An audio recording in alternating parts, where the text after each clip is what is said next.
believers in Christ, it's a joyful occasion. Now we are celebrating Christmas. It is Christmas season.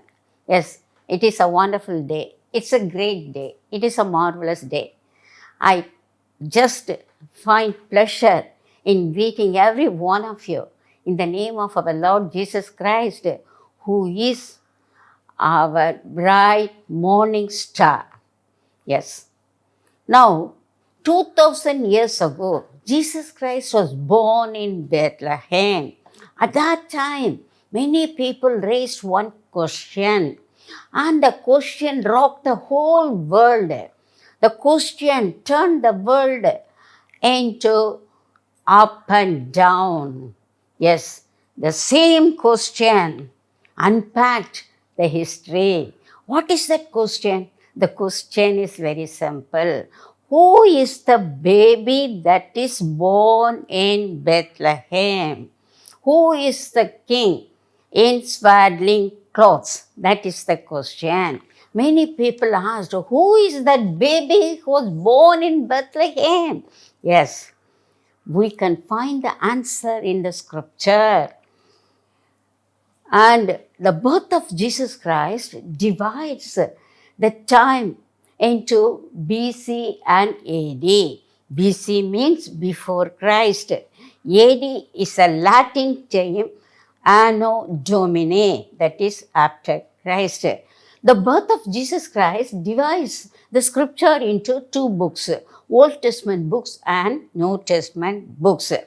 The child born in Bethlehem, yes, to the atom, the child is the fusion of all things in the universe. And to the horticulture, the child is the rose of Sharon and the lily of the valley. And to the animal kingdom, the child is the Lion of Judah and the Lamb of God. And to the astronomy, the child born in Bethlehem is the bright morning star and son of righteousness. Now, let us find the answer to the question, what child is this? Through the living word of God. Christmas means Mass of Christ. That is why we are celebrating year after year the Christmas throughout the world. Yes. And many people asked, Lord, who are you? Yes, even in the Bible, you read in Acts of the Apostles, Paul asked, many godly people asked, Lord, who are you? Paul, at the Damascus street, he asked Jesus Christ, Lord, who are you? For that Jesus answered, I am Jesus. Yes, Acts 9:5 tells, and Paul said, who are you, Lord? Then the Lord said, I am Jesus whom you are persecuting. Even Moses asked one question. When he saw a burning bush, he asked the Almighty God, Lord, what is your name? The Lord answered, I am who I am.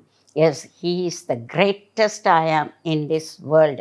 Now let us analyze the answer from the scripture regarding the question, what child is born at Bethlehem? Yes, first of all, I want to give the answer. The child is the heir of all things in the universe. It is given in the Bible. Let me read the verse for you. Hebrews 1:2 tells like this, God has in these last days spoken to us by His Son, whom He has appointed heir of all things, through whom also He made the worlds. Yes, the baby in the manger is the heir of all things in the universe. What do you mean by heir of all things? That is, our Heavenly Father has given as inheritance everything in the universe to His only begotten Son, Jesus Christ. Yes, the deepest sea, the highest mountain, the lakes, the living things, the non-living things, the visible and invisible things, everything belongs to Jesus Christ. The power, the authority, the dominion and kingdoms, they all belong to Jesus Christ. Yes, whenever you turn to one side, you see at the end Jesus Christ. Yes, that is true. Because everything in the universe belongs to Jesus Christ. And the kingdom spread from shore to shore, from north to south, from east to west, belongs to Jesus Christ. So the first answer is Jesus Christ, the baby, is the heir of all things in the universe. Now let us see the second answer from the scripture. That is, Jesus Christ is the creator of the universe. Yes, I can quote one verse. Colossians 1:16 tells, "For in him all things are created, things on heaven, things in earth, visible and invisible, thrones, powers, rulers, and authorities, all have been created by him for him." Jesus created everything. John 1:3 tells, "Through him all things were made." Revelation 4:11 tells, "The honor, the power, and the whole authority belongs to Jesus Christ because he created everything." Yes, on Christmas Day, the creator became the creature. The maker of all things became the baby in the manger. And the potter became the clay. And the word became the flesh. Yes. So Jesus Christ is Alpha and Omega. He is the creator, sustainer, provider, protector, and everything for us. Yes, all biology points to Jesus Christ. All physics and chemistry points to Jesus Christ. Yes, whenever you lead to one particular place, everything will shout, "Jesus Christ is my creator." Even I can proclaim, "Jesus Christ created me fearfully and wonderfully." Every blood drop in my circulatory system is created by God. Every drop of my blood is precious. Like that you have to tell, because He is the creator of everything. And the third answer, let us see from the scripture. The baby that is born in the manger is a sustainer of the whole universe. Sustainer of the whole universe. I can tell with a couple of verses. Let me read the verses for you. That is Colossians 1:17, the latter part. "And in him all things hold together." He is the sustainer.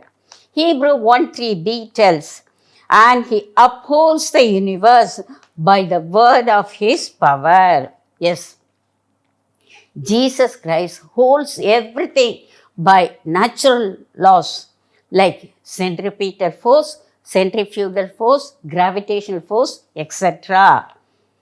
These natural laws are created by Him only, and He holds everything by guarding with the natural laws. Let me give one example. Take solar system. The sun is the center. The planets are rotating and revolving around the sun. They have fixed orbit.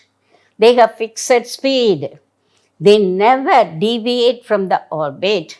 They never dash against with each other. They never change the speed, because the power of God, the power of Jesus Christ hold everything together according to the natural law. He holds the reign over the church. Because Jesus Christ is the head of the church, He is the glorifier and magnifier of the church. He holds the reins over time, because Jesus Christ is timeless. He is eternal and everlasting. Jesus Christ holds the reins of the death, He is the life and the resurrection. Now let me ask one question. What is the ultimate power behind all the powers in the universe? Or I can ask, what is the ultimate force behind all the force in the universe? Instead of asking what power, what force, I can ask, who is the power? Who is the force? The answer in the scripture is Jesus Christ is the ultimate power. Jesus Christ is the ultimate force. Yes, by the powerful word of God, he got the power, authority, and sovereign nature. All the things in the universe are held together by Jesus Christ, through Jesus Christ, and for Jesus Christ. One thing I want to tell you, that is the power of Jesus Christ is greater than the nuclear power. The force of Jesus Christ is greater than the electromagnetic force, because Jesus Christ is the nucleus of everything in the universe. We are coming and revolving around Jesus Christ only. And He is the glue of all galaxies and constellation. Yes, so during Christmas time, we have to go and tell everyone, Jesus Christ is the sustainer of everything in the universe. The song of the angels may be stilled. The star, that is the Bethlehem star, will go to its own track. The shepherds may return to their flocks. The angels may stop singing the song. And the wise men, they may go to their hometowns. But God has given us the Christmas duty, the Christmas ministry. What is the Christmas ministry? We have to radiate the light of Jesus Christ to others. We have to give the spirit of love to others.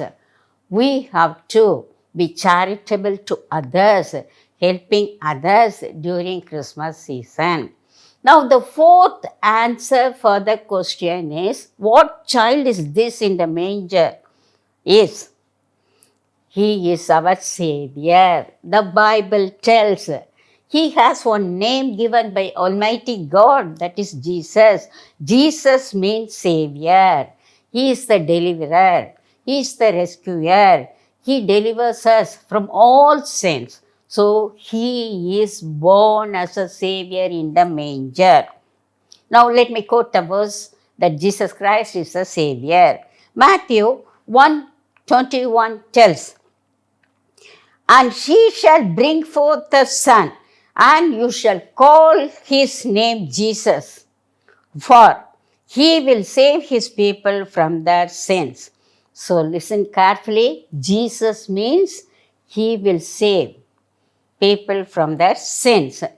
Many people accepted Jesus Christ as the universal Savior. Yes, it is indicated in the scripture also. Luke 2:11 tells, for unto us a child is born in the city of David, a Savior who is Christ the Lord. A Savior who is Christ the Lord. Then Samaritans, when they came to Jesus Christ, they told, we heard your teaching and we believed that you are the Christ, the Savior of the world. What a living testimony.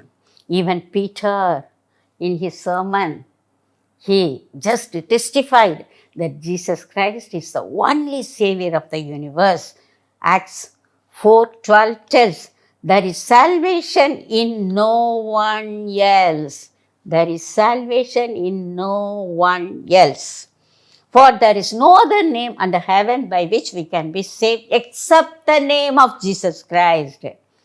So only one Savior, that is universal Savior, and that Savior was born in the manger to save us.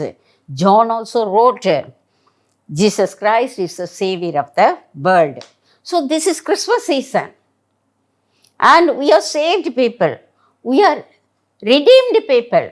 We have to celebrate the Christmas by exalting the name of Jesus, elevating the name of Jesus, highlighting the name of Jesus, glorifying and magnifying the name of Jesus during our grand celebration. What we have to do to highlight the name of Jesus as a Savior to the world, we have to focus our attention on nativity and the second coming of Christ also. Then we have to be getting joy, the same joy what the angels, the shepherds, the wise men got. The angels had the joy of revealing the good tidings of great joy to the shepherds. They came in carol rounds. They sang the carol song like that during Christmas time. We have to go around and tell everyone by song that Jesus Christ is the only Savior in this world. And we have to remember during this Christmas time that everything what we get from Jesus, that is gift only. Yes. Our redemption is a gift. Our salvation is a gift. The forgiveness of sin is a gift. And the righteousness we get from Jesus Christ is a gift. Moreover, we are going to get the gift of eternal life. Yes. Since we get everything during Christmas time as gift from our Lord Jesus Christ, what can we render back to our Lord Jesus Christ? We have to sing the song of grace, just like Virgin Mary. She sang the song of grace. She committed herself completely into the will of God. I am your slave. Like that, today at this Christmas season, we have to sing songs of grace and we have to surrender ourselves completely into the hands of the Lord. When we sing, we have to sing like this: men will live forever because of Christmas Day. Yes, because of the birth of Jesus Christ, we are getting the eternal life. We should be like the shepherds, like hearing the gospel and going fast to see Jesus Christ. When we see Jesus Christ, we have to praise Him. Then what we have to do, like the shepherds, we have to come and report the glad tidings of great joy of salvation to others. Then we have to be like the wise man. We have to search for Jesus Christ. We have to search Jesus Christ in the book. We have to search Jesus Christ in the sky, seeing the star, that is Bethlehem star. Then we have to follow the light of our Lord Jesus Christ.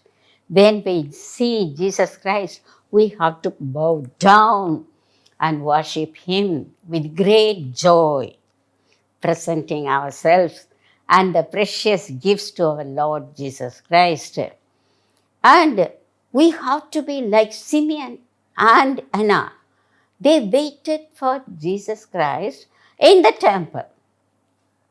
So during Christmas season, we have to wait for the arrival of Jesus Christ in the temple. When we see Jesus Christ, gladly we have to tell, I have seen my Savior with my own eyes. And we have to praise Him endlessly and all the carol songs. So in that case, we have to be very careful in worshipping the Lord because He is the King of Kings. When we just celebrate Christmas, that is the first advent of Jesus Christ, we have to think about the second advent of Jesus Christ. That is the second coming of Jesus Christ. What we have to do? We have to prepare ourselves to meet Jesus Christ in the sky, in His glory. And with the angels, with the trumpet sound, we have to prepare ourselves in prayer and Bible study. Moreover, We have to help others, the needy people, the downtrodden people, the outcast people during Christmas time. Because Jesus Christ is our heir of all earth. He is our creator. He is our sustainer. He is our savior. So the thing is, we have to praise God. Now it is time for me to wish you the inspirational, biblical, and the spiritual Christmas wish. May the Spirit of Christ in Christmas will fill your heart and your house with joy, happiness, peace, and hope.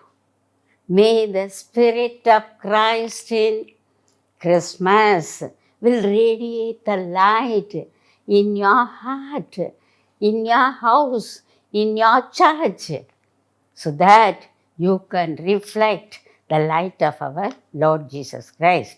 Yes, I wish you all a Merry Christmas and a Happy New Year. Dear friends, now it's time for us to pray. Let us pray. Our merciful Heavenly Father, now we meditated the Word of God with a question: what child is this in the manger?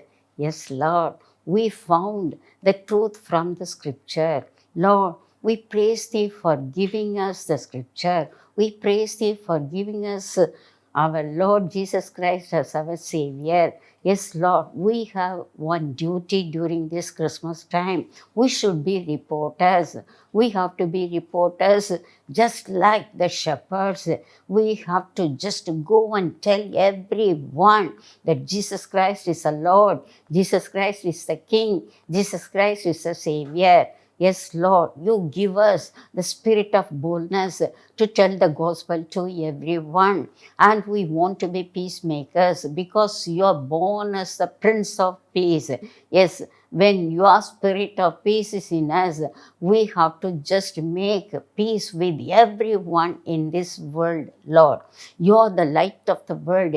You are born as the light. Now we have to just get your light from you and reflect and radiate the bright light to everyone around us. We want to be the charitable person, benevolent person in the world. Yes, Lord, we have to see the poor people and the downtrodden people, needy people. Yes, Lord, we have to give ourselves, our time, our talent, our property, everything to the needy people. We are going to do it. We are assuring, Lord, you help us, you lead us, you bless us. Yes, Lord, we ask everything in the precious name of our Lord and Savior, Jesus Christ. Amen. Amen.